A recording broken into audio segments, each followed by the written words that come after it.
So I asked ChatGPT to make a Roblox Forsaken killer. Alright, we're gonna ask him, can you make a Roblox Forsaken killer concept? Sure, here's a Forsaken killer concept for your Roblox horror game. I don't know what this guy's on. Alright, I'm gonna ask him to do his research first on Forsaken before he starts spitting out random stuff. Oh, Destiny 2 and Call of Duty Black Ops. Yeah. Killer concept, the Forsaken? What in the world? Oh my god, he did it again! He did it again! No, it's not called the Forsaken. The game is called Forsaken, not the Killer. Apologize for the earlier confusion. Oh my god, and then it does it again. It does it again. Oh my goodness, it's just doing it again and again. Many months later. So I've asked ChatGPT to go with Tubers93 because if you know who that is, it's a Roblox hacker from a few years ago. Okay, killer concept, Tubers93 backstory. Once an infamous hacker in the Roblox community, Tubers93 was known for wreaking havoc by exploiting the game's code, creating chaos, and evading the authorities. Evading the authorities? You mean the admins? Okay. Final attempt to gain ultimate power, he merged his consciousness with the game's core. So that's a pretty nice backstory for the game. Obviously, it's not his real backstory, but, you know, it's a pretty good backstory for the Forsaken game. So for him, his figure is draped in tattered, glitching robes with corrupted digital patterns. His face is obscured by a cracked mask. I don't think that's what we would want to go with because he wears glasses and a bacon hair head. So, you know. Aura surrounding him is a chaotic field of corrupted code. Okay, that's pretty nice. Idle animation, his body twitches and jerks erratically with glitches flickering in and out like a bad connection. Okay, we're doing pretty good. It's not really exactly what he looks like, but obviously that's okay because we could just kind of tweak it around a little bit. Abilities, what about a passive? Does he not have a passive? Okay, Tubers93, this move is called Glitch Step, and it can teleport short distances through the environment by merging with the game's code. Oh, so you could phase through the walls and stuff.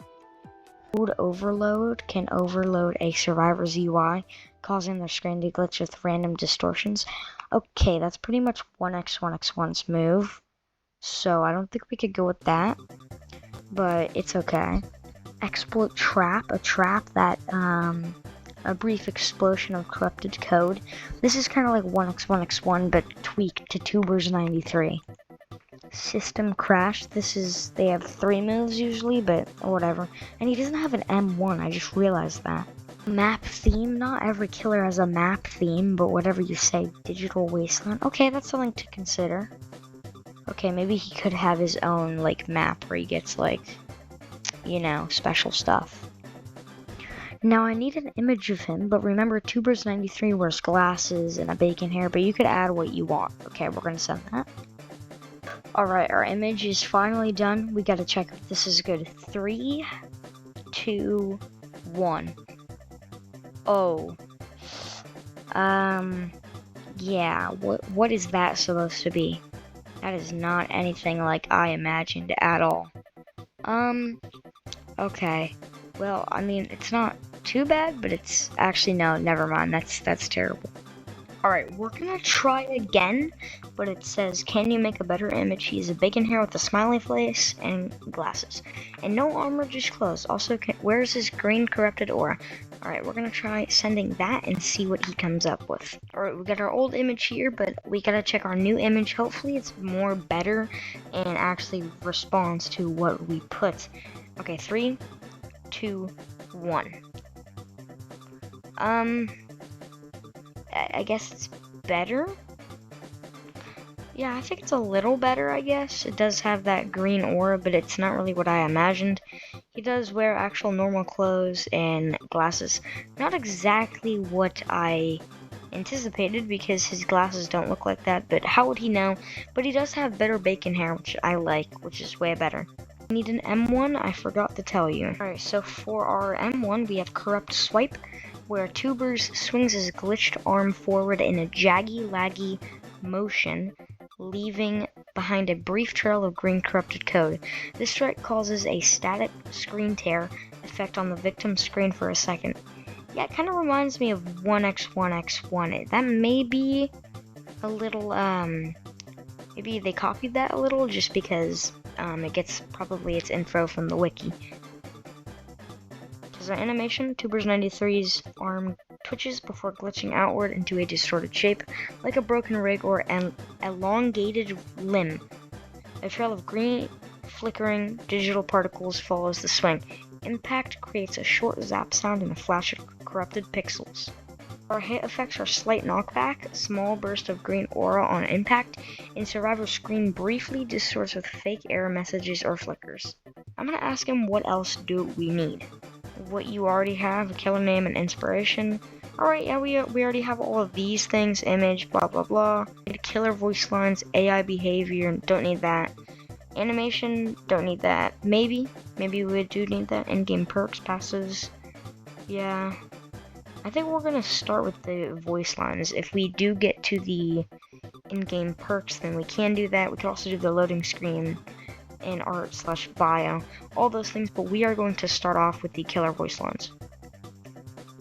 Alright, we have quite a lot of voice lines. We could just scroll for a little bit, so we're gonna have to go through mainly maybe a few of them. Okay, we have intro, connection established, let's play. Welcome to your final session. Initiating corruption sequence. You logged in, now you log out. I think this one might be the best one, honestly. Chase lines, you're lagging behind. Running won't save your data. I see you. I wrote your end in the code. Distorted run excs field. I think for a chase line we would go with this one and this one. These two, pretty nice. So attack lines when landing an M1, error, health not found. Number 2, you should have patched that. Number 3, glitch confirmed. Number 4, corrupted laughter mixed with static. So downing is crazy. You mean killing? Okay. Crash complete. I deleted you. Another process terminated. You're just another line of broken code. 404. Hope not found. Okay, ultimate activation, sir. This is not a Battlegrounds game. We're gonna skip that. Endgame/exit block, so probably, I guess, the chase music. The firewall is closed. No. Oh, endgame, exit block? Okay, it means exit block. The firewall is closed. No more ports left to run to. You played and lost. Goodbye, user. So if they won, the killer, if they won, I guess they have these sounds and stuff. For Tubers93 passives, we have fire. I obviously gave 2. Passive 1, Fireball Breach. Whenever a survivor completes a generator, Tubers93 automatically sees their location for 4 seconds. Okay, that's pretty nice. We might need a few changes where like it has a pretty long cooldown, but I think that's pretty nice. Honestly, that's pretty like, pretty honestly kind of balanced, but I think it's nice that it's pretty unique. Okay, passive 2, glitch drift. Every 20 seconds, Tubers93 emits a brief glitch pulse that causes a nearby survivor screen to flicker and slightly distort, even through all survivors in rage. So that kind of also feels like 1x1x1x1. But that's, you know, still works. Big and fun question, how much does Tubers93 cost? There are some balanced pricing options for Tubers93. Okay, so first, if our game uses coins, okay, that's really expensive. Honestly, if it's, the character seems pretty overpowered, so the max I would put it at is like 2,000, because if 1x is also, he's not too expensive, but also pretty cheap, but that money is kind of hard to get, so I think I would put him down to 2,000 to 3,000 for at least the character overall, and maybe the skins are a little different. Robux, 350, okay, that's very cheap. What about 2,000 points? So 2,000 points makes him affordable, balanced, fair. Yeah, okay, I guess that's pretty fair, yeah. Mythic / hacker tier, I don't know what that means, that's not a thing. Now, maybe for the last thing, we do need skins for him. What skins should we have? 6 skin ideas. Classic tubers. Isn't the skin oh yeah. Okay, unlocked by default. Legacy EXE pale, cracked smiley face with glitching eyes. The version of an old 2006 Roblox avatar outfit. Emits red and green aura glitches. Unlock for 3,000 points. Okay, I guess. Banned user content, deleted sign. Hairs corrupted with static wires or pulsing and warning red glitch. Unlocked by getting 100 kills with Tubers 93. That does not seem too hard, honestly. Admin spoof, fake admin, exclusive or bundle skin. Art code Tubers. All black clothing with green circuit lines glowing. Eyes replaced with 0 and 1. Leaves behind trails of binary removing. Okay, that's also pretty cool. Kind of reminds me of John Doe when he leaves behind the stuff. But anyway, that is our Tubers 93, and that's pretty much it. Hope you guys will come back. We are going to do a Survivor next, guaranteed. Maybe it's not tomorrow, but you know, I think that's pretty a nice concept for next time. A Survivor made by ChatGPT. Anyway, I'll see you guys later, and bye.